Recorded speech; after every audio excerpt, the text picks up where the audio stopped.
Welcome.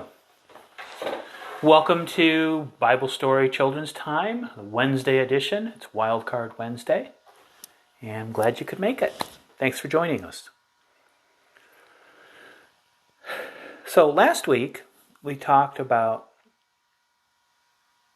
kind of the composition of the Old Testament, the fact that there were several different sources. Excuse me. So this week, we're going to kind of finish that up.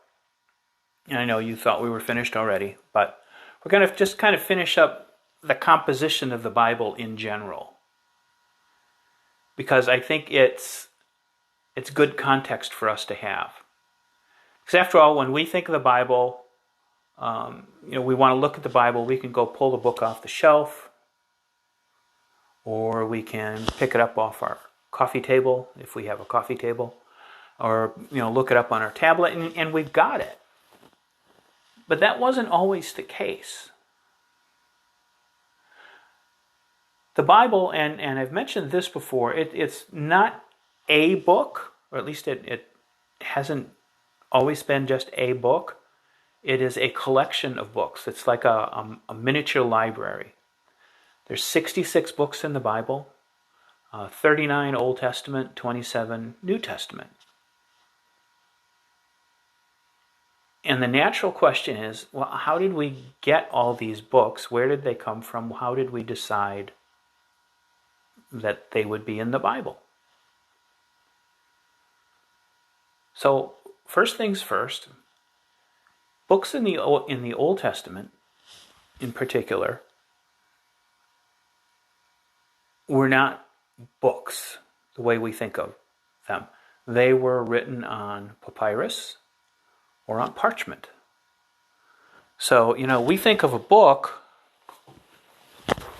this is a book.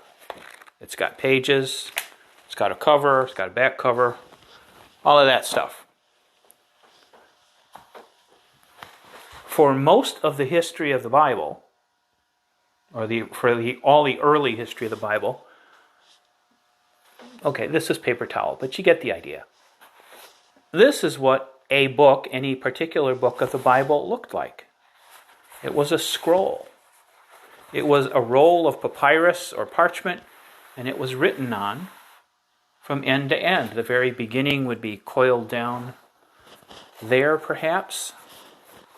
Or if it was wound backwards, the very beginning would be here at the beginning of the roll, and then you would unroll it as you read further into that particular book.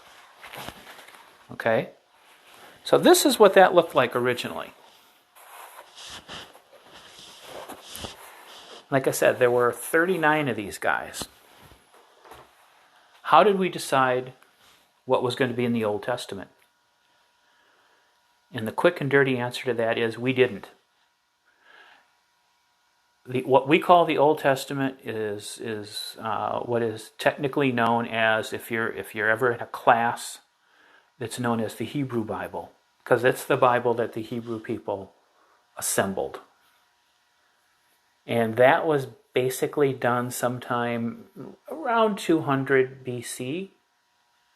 In the 3rd century, certainly, it was put into final form. And it consists of the first 5 books, which is Pentateuch, what we call the Pentateuch, also called Torah. Then there's or the Law, and then there are the books of the prophets, and then there are books called Writings, which are not necessarily prophetic books, but they are books of stories. Psalms, for instance, falls into that. Job falls into that. And over the course of time, from when the earliest books had been written and were starting to be collected and recognized as something special to the Hebrew culture, there was this ongoing decision being made, okay, are we going to include this?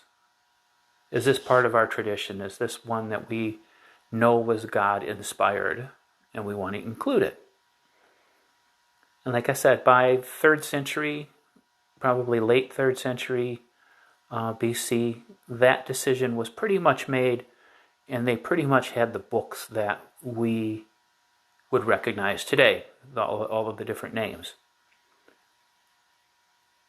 So the Bible in Jesus' time, the only Bible, there was no Old Testament then, there was just, the Bible, the Testament. That had been established for a couple hundred years. There was great tradition there. There was a pretty deep understanding of what it said. And those who studied Scripture would study the same books that we recognize today as being part of the Hebrew Bible or the Old Testament. However, there's a pretty good possibility that the books that Jesus would have studied, or at least heard read in synagogue, were not literally the Hebrew Bible. Because around also about the 3rd century, about the time that the Bible had been set, what it was going to include, the books were translated. And this happened because Jews in Egypt, which was a great center of scholarship back then, and in Jesus's territory, where Jesus was, what we think of as Israel today, that had been under the control of Greeks for a time, and there was a great Greek influence on the culture. And the Jewish people at the time, it's said that they became Hellenized. Hellenized means that they took on aspects of the Greek culture, particularly the Greek language. And in the mid-200s BC, it was decided that the Hebrew Bible should be translated into Greek so that contemporary readers, contemporary to that time, would be able to read it and understand it better. So, according to legend, either 70 or 72, most histories say 70, some histories, and particularly tradition, really, say 72 because there were 6 scholars from each of the 12 tribes of Israel, according to that way of looking at it. Otherwise, it was 70, and 70 is also a special number. They were taken. They were in Egypt, Alexandria, in all likelihood, and they were given the task of translating the Hebrew Bible into Greek. Now, this is part of that whole transmission process that we've talked about in the past. Where books were written down by hand, and then somebody else would copy them by hand, and then somebody else would copy the copy by hand. Well, this is what happened, except it was not, the Hebrew books were not only copied, they were translated into Greek.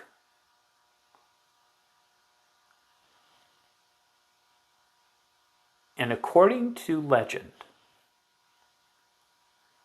all 70 or 72 of the translators, they worked for years. They were confined, not in a sense that they were locked in, but in the sense that they were totally focused and dedicated on doing this. They were confined to these cells like monks, where they were busily translating and copying down the Hebrew Bible into Greek. And supposedly, like I said, according to legend, all 70 or 72 of them finished at the same time and came out of their cells at the same time. And then when quality control was done, when people looked at each translation and compared it to other translations, just to see, if everybody was on generally the right page, or the same page, supposedly, every single one of the 70 or 72 translations was exactly the same.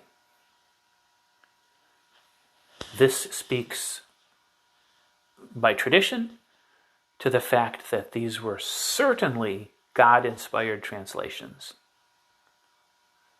that they would all be exactly the same.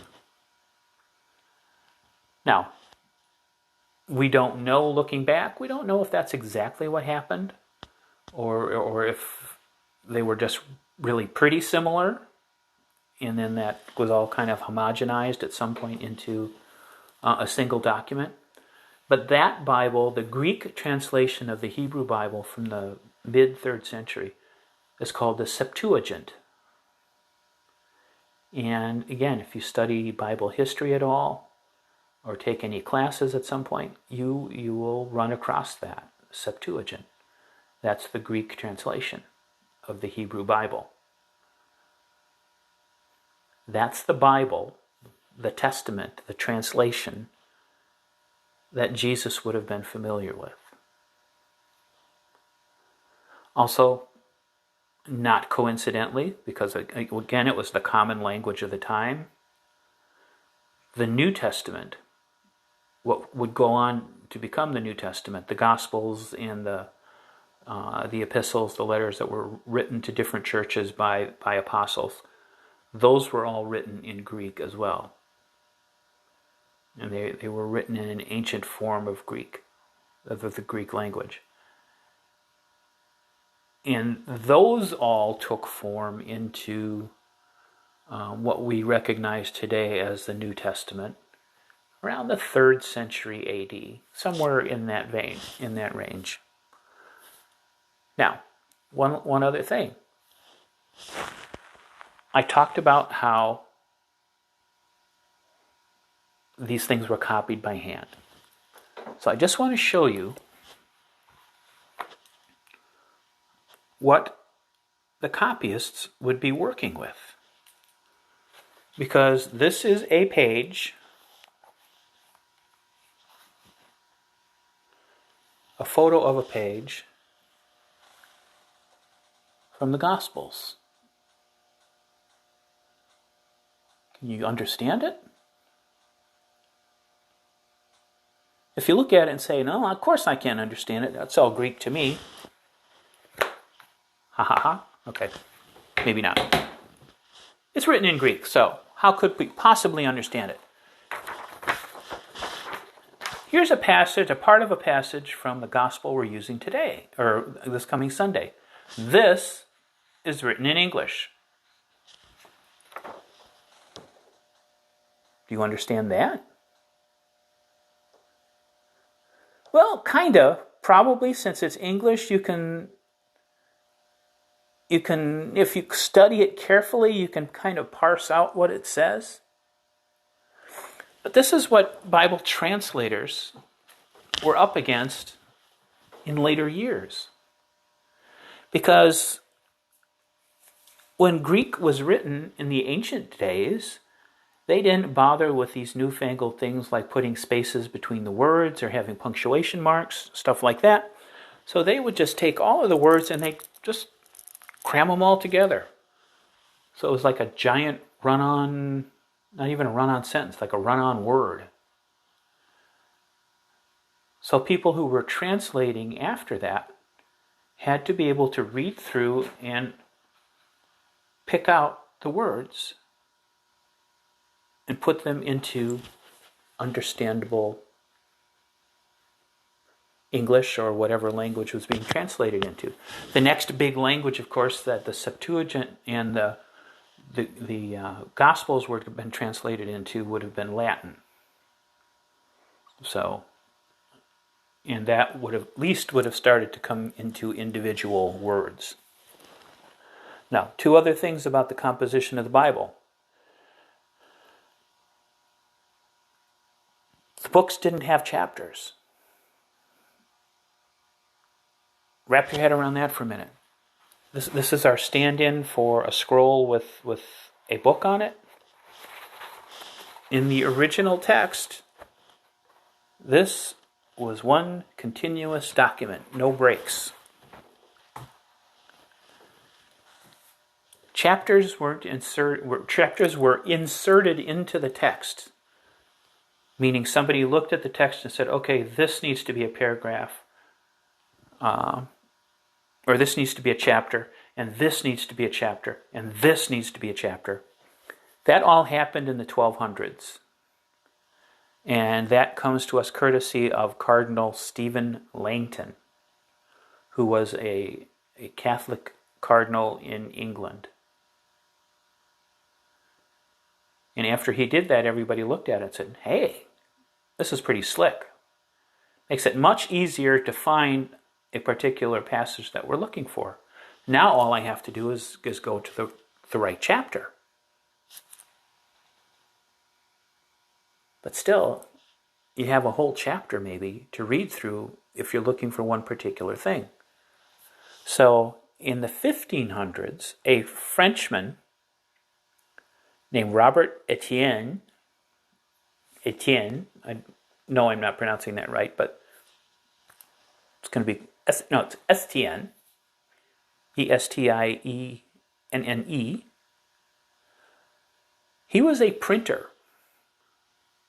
So he took this very pragmatic view of things and he said, you know what, just to make this easier, I'm going to make verses here. So you not only have the chapter, but now you've got verses within the chapter. Once you have that, any particular passage becomes pretty easy to find, because you can say it is, it's in the Gospel of John, it's in chapter 3, and it's verse 16. And that is, again, due to the work of Stephen Langton and Robert Estienne, who gave us the Bible in the form that we know it today. So, that's probably more Bible geekiness than you ever wanted to know. But like I said, I think it's helpful to really understand where this document comes from, this important book. And I hope you enjoyed learning about it. If you have suggestions for what you would like to cover, or you would like me to cover on Wildcard Wednesday, please leave them in the comments or send me an email at pastorkhewitt@gmail.com, and I'll be happy to take your suggestion. So have a great evening, stay dry, stay safe, and we will see you on Monday. Oh, and I hope to see you in church as well. Have a good evening.